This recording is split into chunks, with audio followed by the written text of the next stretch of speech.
Bine v-am găsit, dragii mei din Zodia Vărsător, oriunde v-ați afla. Bine ați venit tuturor pe canalul meu, Tarot Flori de Loto. Numele meu este Nina, pentru cei care nu mă cunosc, și ca de obicei mă bucur să vă am alături la fiecare lectură, atât pe dragii mei abonați, cum de asemenea și pe cei care poate sunteți pentru prima oară aici pe canal. Azi voi face o lectură atemporală, fără limită de timp, o lectură pe care voi să o puteți urmări oricând doriți sau atunci când apare în viața voastră. Desigur, dragii mei, un lucru important de care trebuie să țineți cont, ca de fiecare dată, și anume faptul că voi vă construiți viitorul. Așa că vă rog din suflet, fiind o lectură generală, să luați decât acele mesaje care rezonează cu voi, iar restul lăsați-le să zboare în univers, pentru că sigur sunt pentru alte energii care, într-o mai mică sau mai mare măsură, au o legătură cu Zodia Vărsător.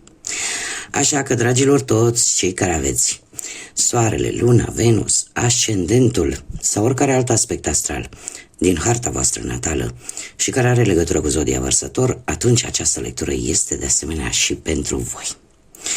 Spuse toate acestea, haideți să vedem ce ne spune acest minunat oracol, Yin și Yang.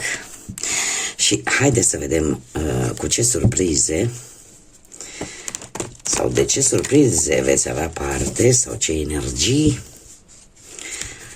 aleg să fie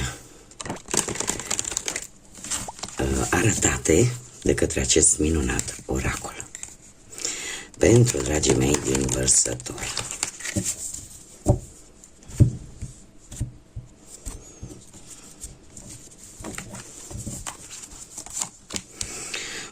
Se pare că ați avut parte de anumite, foarte interesant, de anumite, poate obiceiuri,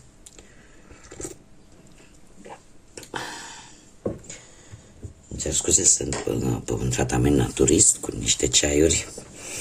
Bun, dragilor, cu ceva timp în urmă ați avut parte ori de o traumă, ori de un anumit blocaj, care este posibil relaționat ori cu anumite adicții toxice, ori poate cu energii toxice sau relații toxice, situații toxice care au dezvoltat de-a lungul timpului anumite tipare nocive, din păcate.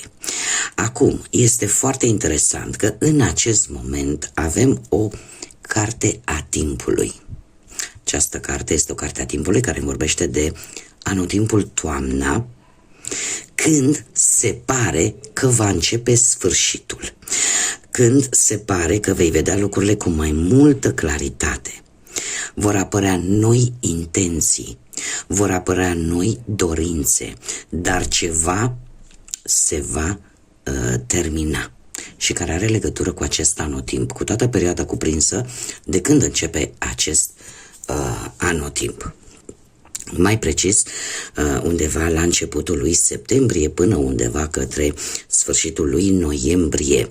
Da, mai ales dacă vorbim de emisfera nordică, unde se află partea asta a Europei, da, balcanică, și pentru cei care sunteți în America de Nord, de asemenea, cum de asemenea pentru cei care vă aflați în partea emisferei sudice, efectiv țineți cont de perioada în care la voi începe toamna. Pentru că, pentru cei care nu știu, emisferele sunt un pic opuse. Emisfera nordică cu emisfera sudică. Se întâmplă că atunci când în emisfera nordică suntem în plină iarnă, în emisfera sudică abia atunci începe vara. Da? Vorbim de America de Sud, partea Africii, da? Și în general cealaltă jumătate a planetei, de la mijloc în jos, da? Ca să fiu mai explicită. Dar se va întâmpla ceva, da? Pentru că mi-a apărut această carte a timpului. Următoarea perioadă pentru voi va veni cu un vânt al schimbării, va veni cu o celebrare, cu o șansă care te va duce către succes, va veni cu ceva pozitiv pentru voi, indiferent de ce aspect al vieții vorbim, fie el profesional, material sau sentimental. Haideți să vedem.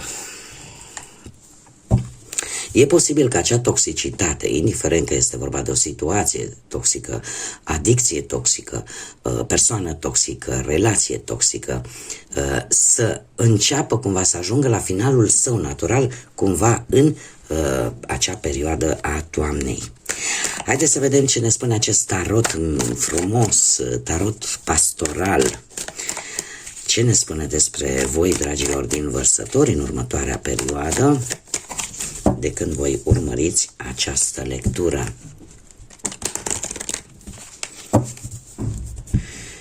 Haideți să vedem.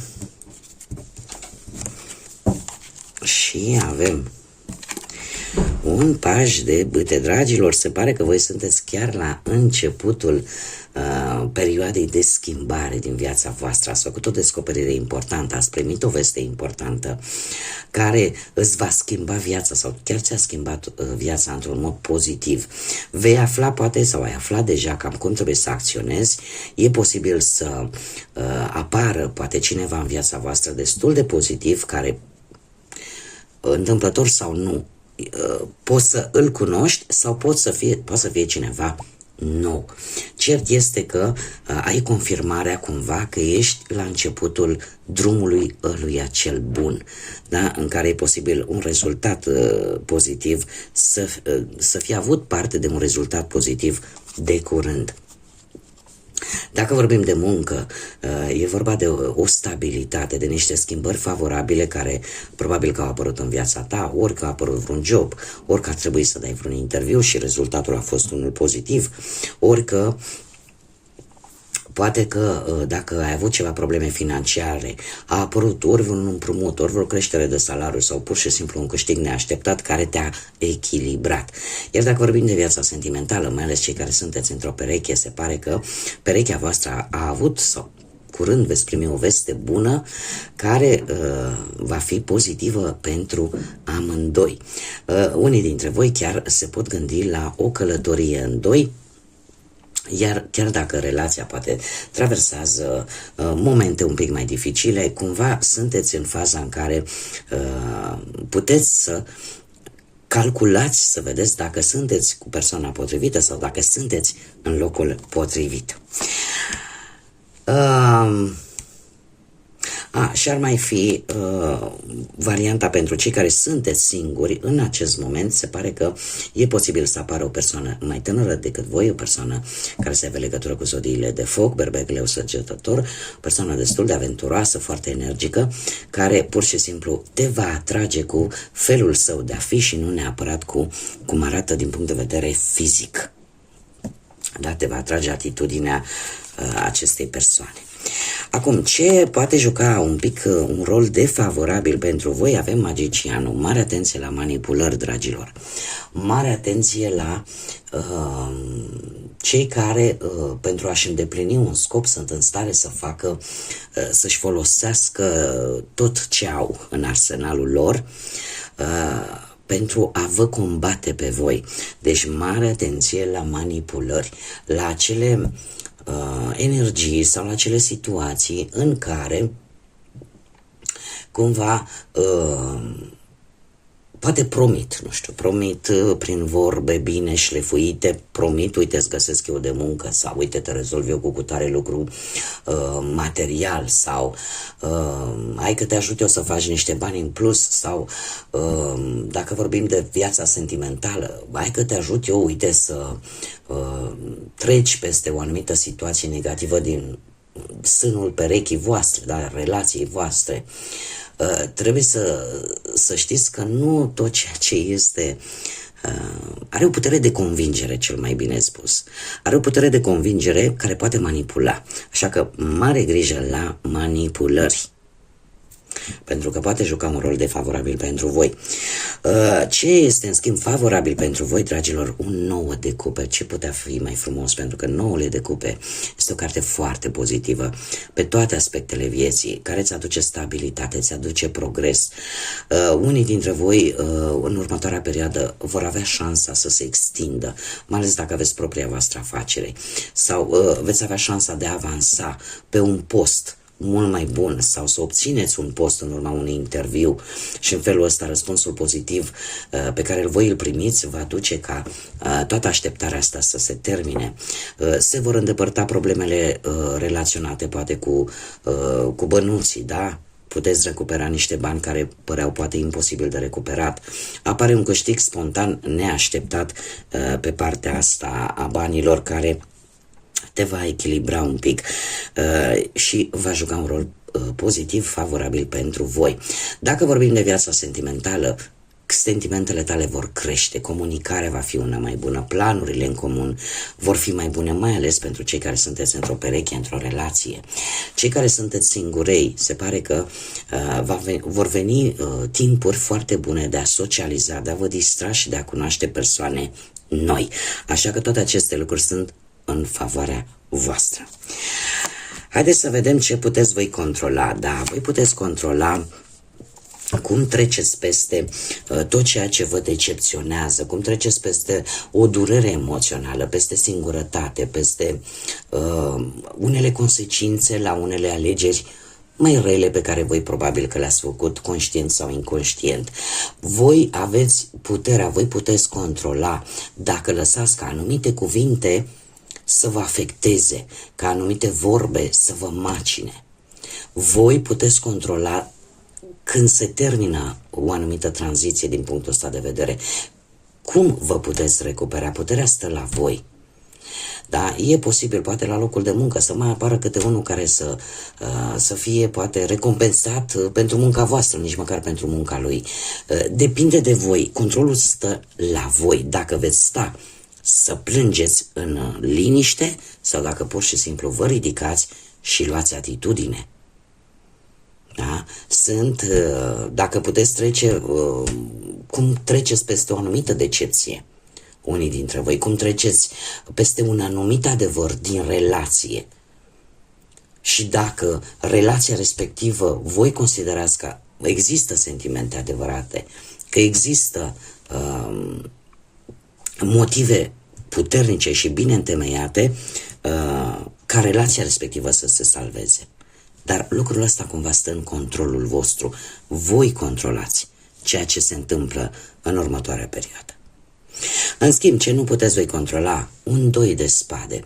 Un doi de spade care îmi spune felul următor. Vor apărea opțiuni dificil de ales. Vor apărea anumite decizii, greutatea, responsabilitatea de a decide e posibil să te facă să-ți fie să ai un pic de teamă vis-a-vis de consecințele alegerilor voastre. Da? E posibil să apară un mic blocaj vis-a-vis poate de o anumită situație profesională. De ce? Pentru că tu aștepți un răspuns care nu depinde de tine, da? Nu stă în puterea ta. Dar dacă totul este corect, toate documentele sunt bune, lucrul ăsta nu are cum să nu iasă bine.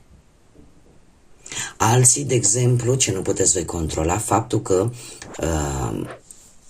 unii dintre voi e posibil să apară o mică carență în controlul banilor. Adică cumva voi să nu fiți cei care să aveți controlul total asupra unei situații financiare, să nu depindă doar de voi. Dar atâta timp cât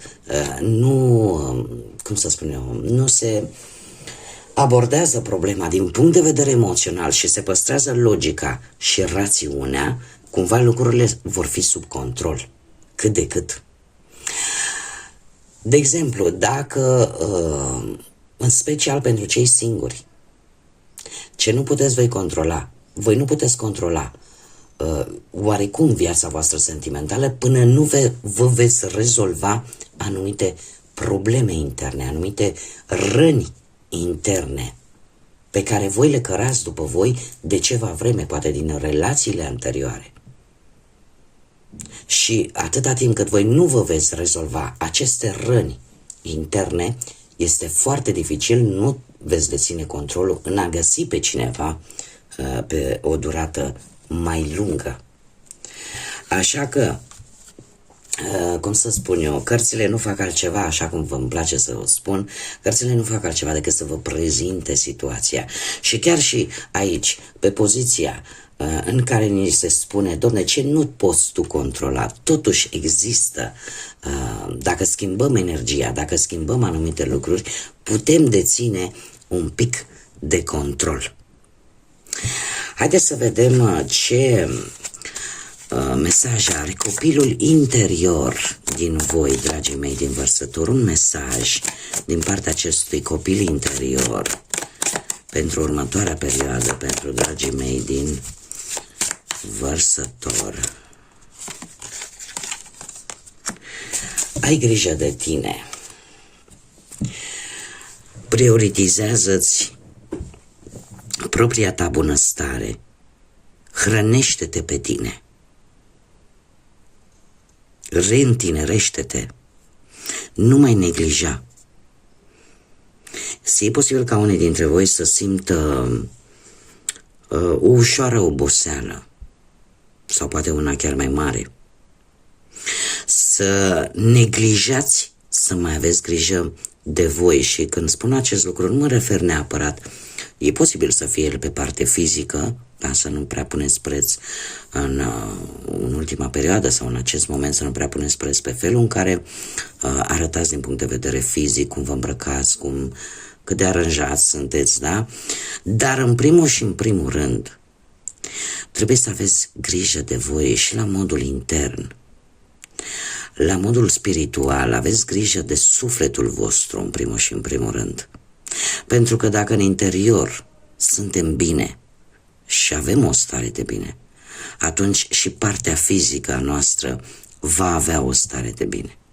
De câte ori nu vi s-a întâmplat să fiți atât de supărați și efectiv să vi se scadă imunitatea și să vă îmbolnăviți mai des și să nu vă simțiți bine și să aveți dureri de cap, pentru că, practic, partea fizică, corpul fizic răspunde la starea sufletească, la starea spirituală a noastră. Există o concordanță, o legătură foarte strânsă între partea spirituală și partea fizică.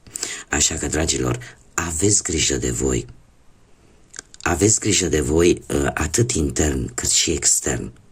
Pentru că asta vă va ridica autoestima foarte mult și vă va ridica vibrația. Bun, dragii mei, cam atât am avut de spus pentru voi. Eu vă mulțumesc pentru atenție, vă mulțumesc din suflet pentru tot sprijinul pe care îl acordați de fiecare dată prin intermediul like-urilor, distribuirilor și comentariilor.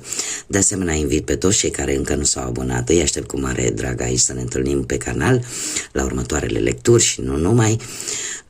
Iar până data viitoare când ne vom reîntâlni, eu vă doresc tot binele din lume, să aveți parte de multă energie pozitivă, gândiți pozitiv și aveți grijă de voi. Așa că până data viitoare, numai bine și să fiți iubiți, dragilor!